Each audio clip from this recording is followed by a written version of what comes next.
Personally, I'm tired of this classical starts to every D&D campaign. Meet in a tavern, save a blacksmith's daughter from goblins, then get recognized by the mayor who turns out to be the villain all along. Kill me with a spork, will you? I got a better idea. What if you threw your players right into the thick of a brewing plot and each of them carried a clue for it? This is how we usually start our D&D campaigns, and this is what it looks like. Our players don't start their story as a full party. Second, we don't have a session 0. And third, we play a lot of one-on-one before the campaign. The result? See for yourself. Angry curses and taunts echo through the dark warehouse. A tiefling in chain armor tied by their legs hangs in front of a group of bandits. A bald thug with a scar, Skinner they call him, sharpens his knife, preparing for slaughter. Then there's a loud crack from above. A cloaked halfling falls through the ceiling and groans. An arrow splits the air and sinks into the surprised bandit leader from one of the cargo boxes. The bandits start yelling as one of their own grabs the closest archer and sends lightning through their body. The rope falls from around the tiefling's hands. She swings, grabs a knife from a belt of one of the bandits, and cuts herself free. The fight rages on. Caught by surprise, the bandits fall one by one. Their leader is slumped on the ground, still breathing. The halfling stands above him, tracing a blade across his neck. "The Triad sends their regards," he whispers, before a wave of energy blasts the dagger out of his hands. "Sorry, but I need him alive," says the traitor bandit, removing their hood to reveal a blue, draconic visage. "You can have his head once I see whatever's inside." The last figure emerges from the shadows with a bow and a drawn arrow, carefully examining everyone. There is tension in the air, and not just inside the game. Actual players at the table are eyeing each other like it's a Mexican standoff. Everybody just calm down. This was session 1 of our campaign, by the way. You see, we spent over a month prior to this session setting it all up. Screw session 0. We had several pre-0 sessions with all 4 players individually, and their characters all ended up in this warehouse. How, you ask? Well, it's quite simple, you see. Enkin was visiting her family in Waterdeep. When she came back, she learned her brother had been missing for nearly a week now. She found a bag of strange blue powder in his room, and also learned that he got mixed in with a shady crowd. A few inquiries and intimidation checks later, a name was revealed: Skinner. She tracked his men, who got into a fight with a local guard. Since the thugs were her only lead, she helped them. She was recruited into the gang immediately after and learned they were working for someone named Jaeger. Jarvis insisted to the other Harpers that something felt off about the mission. A contact informed them about a potential slave operation in the forest caves. His intuition was on point. It was an ambush. Jarvis was the only one who barely survived, and that was only thanks to his sixth sense. After the fight, he found remnants of a slaver's operation and an insignia on one of the ambushers' bodies. The trail led him all the way to Waterdeep, where a contact gave him another lead: a thug named Skinner, somewhere in the Waterdeep docks. Ozris got a call from his boss right before his breakfast beer. Last night, someone raided their disguised convoy. The merchandise wasn't stolen though, it was destroyed. Someone's been stepping on the Triad's turfs for months now, and it all started when that Azurlum powder hit the market. Ozris was to send a message. There was a warehouse on the docks. The orders were clear: hit them hard and hit them fast. Ozris packed up his gear and waited for the sun to set. Then, from the shadows of the night, got to work.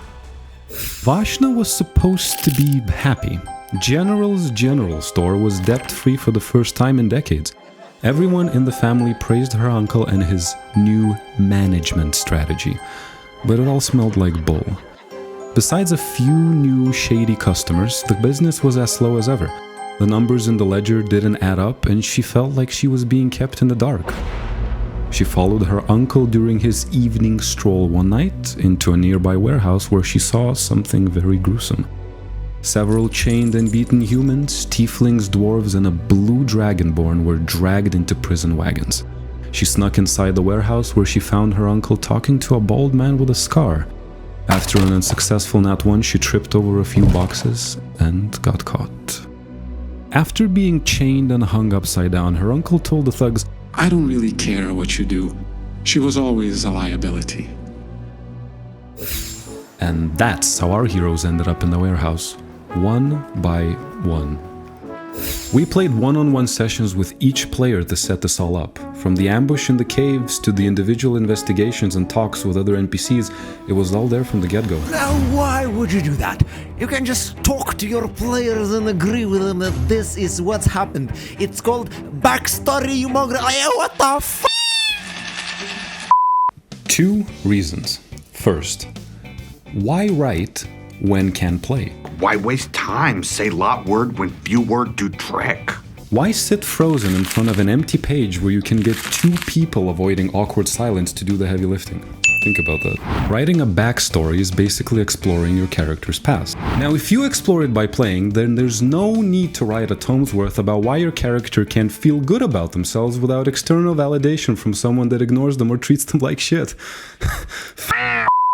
You can come into your pre-zero sessions with a few basic character premises and figure out the rest as you go along. It feels more naturale, and you might discover some details you wouldn't think of when creating a backstory. To the DM running this, try keeping the format easy and loose.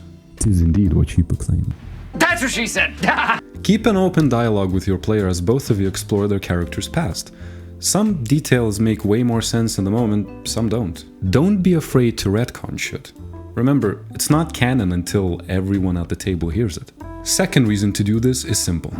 Reallys tickle your feelies. You see, the moments we get to experience in D&D are way more special than just random stuff we learn from lore. Sure, a coup was staged and half the kingdom's nobles got slaughtered, but you weren't there. So, like, sucks to suck, I guess? Now, what if you witnessed with your own 2 eyes as it started to rain arrows through the stained-glass window of the throne room? A dark figure with a pale face appeared behind King Therius, and moments later, blood painted the monarch's neck and gown. The same man that gave you food, shelter, and a place in this world. Maybe you could have saved him if you rolled better perception. Maybe. You know what I mean. The story hits way harder if you've actually been there. Wow!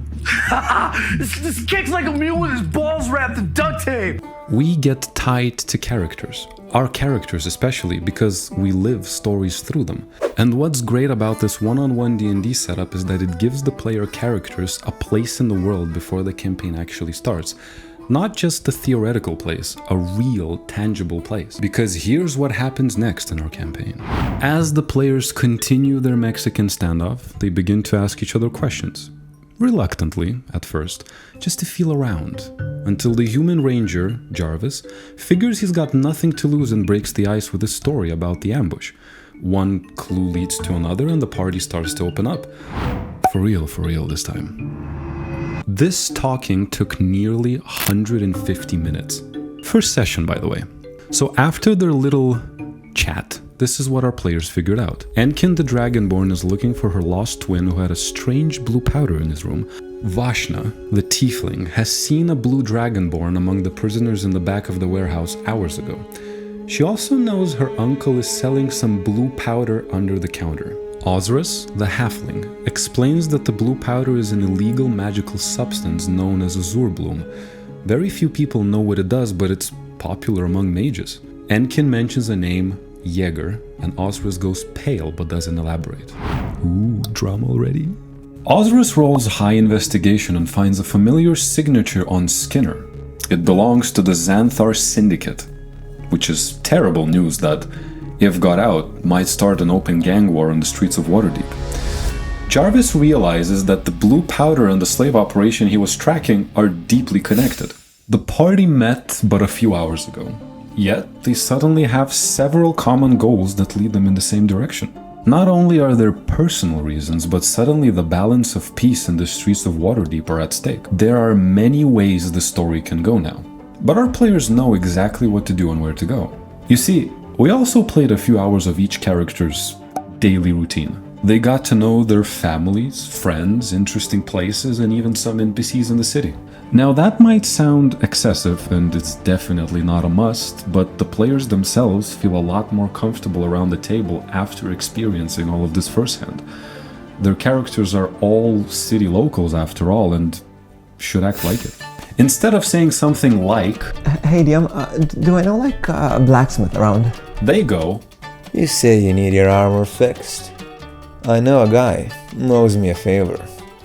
moments like that are why I play the damn game. Well, among many other beautiful moments, of course. Another DM tip. When exploring the character's daily routines, you can sprinkle some interesting details in. They don't have to mean anything outright, but could hint to something in the future. Imagine having a clue to the main storyline puzzle being right in front of your nose the entire time. Maybe even in your backstory. That is just some damn spicy storytelling. So from all this rambling, here's how you can make a better campaign setup than any Marvel storyline ever. First, sit down with your players to figure out what characters they want to play. Then, decide where the party will meet. This could be in the middle of a fight, a world event, or maybe even a heist. Third, find common goals for them in your storyline. Then, play one-on-one sessions with your players to get to the part where they meet. Give them different knowledge and clues about the world and what's going on in the story. Explore and don't be afraid to retcon stuff. Let your players know that this is just character building. Lastly, start session 1 and watch the masterpiece you just crafted unfold. Oh, and of course, stay curious.